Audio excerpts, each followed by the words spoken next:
በስመ አብ ወወልድ ወመንፈስ ቅዱስ አሐዱ አምላክ አሜን። ኒቆዲሞስ የዐቢይ ጾም ሰባተኛ ሳምንት።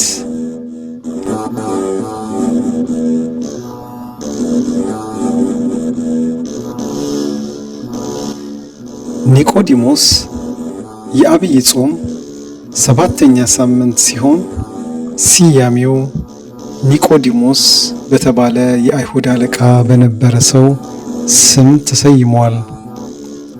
ከፈሪሳውያንም ወገን የአይሁድ አለቃ የሆነ ኒቆዲሞስ የሚባል አንድ ሰው ነበረ። ዮሐንስ ምዕራፍ 3 ከቁጥር 1።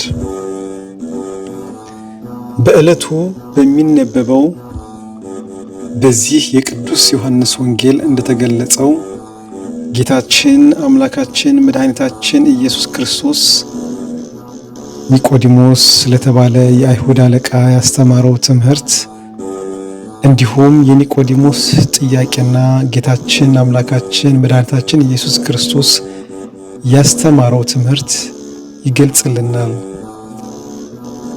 ኒቆዲሞስ ምሁረ ኦሪት ነው። ዮሐንስ 7:51 ቀን ቀን ከአይሁዳውያን ጋር ሲያስተምር ይውላል። ማታ ማታ ዕውቀቱን ለማስፋት ከጌታ እግር ስር ቁጭ ብሎ ሲማር ያድራል።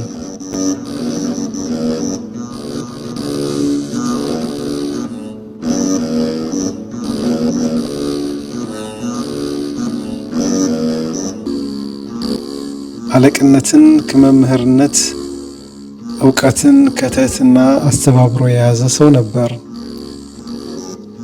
የምስጢረ ጥምቀት መገለጥም ምክንያት የሆነ እና ምስጢረ ጥምቀትን ከባለቤቱ ጠይቆ የተረዳ ሰው ነው። ዮሐንስ ምዕራፍ 3 ከቁጥር 1 እስከ 21። አንዳንዴ ሳያውቁ አዋቂ ነን፣ ሳይማሩ መምህር ነን እናስተምር ለሚሉ ደፋር መምህራን ኒቆዲሞስ ጥሩ ግንዛቤ ይሰጣል።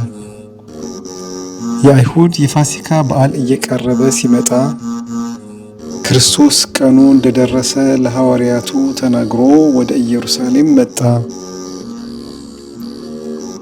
በዚያ ሰዓት ኒቆዲሞስ ጊዜ አላጠፋም፣ ክብሩም አላስጨነቀውም፣ መምህርነቱም አልገደበውም።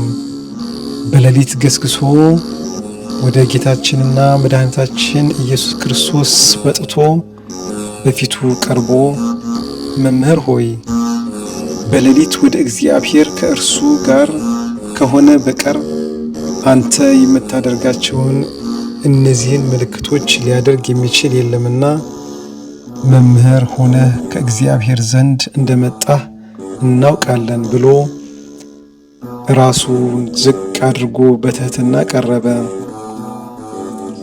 ወቅቱ የአይሁድ የፋሲካ በዓል የቀረበበት፣ ጻፎችና የካህናት አለቆች ጌታን ለመያዝ እንደ ሙሴ ሕግ ሊያስፈርዱበት የቋመጡበት ጊዜ ነበር።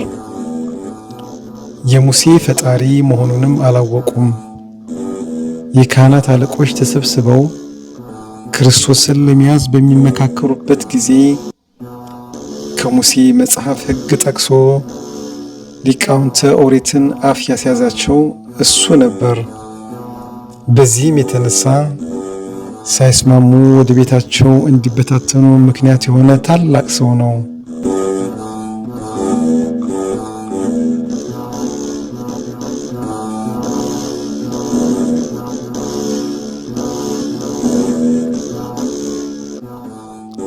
ጌታችን በቀራንዮ አደባባይ ራሱን ለዓለም ቤዛ አድርጎ ሲሰጥ እስከ ሞት ድረስ ከአንተ አንለይም ያሉት ደቀ መዛሙርቱ ሲበታተኑ ከዮሐንስ በቀር በ9 ሰዓት ቀራንዮ የነበረ ኒቆዲሞስ ነበር።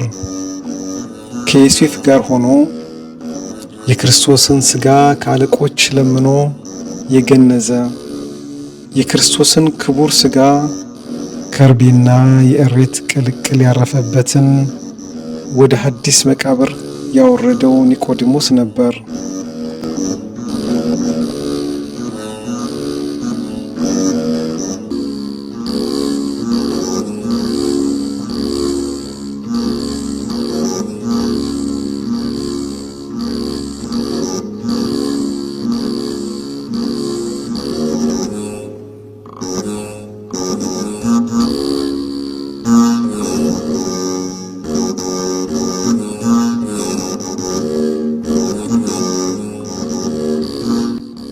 ከኒቆዲሞስ ምን እንማር?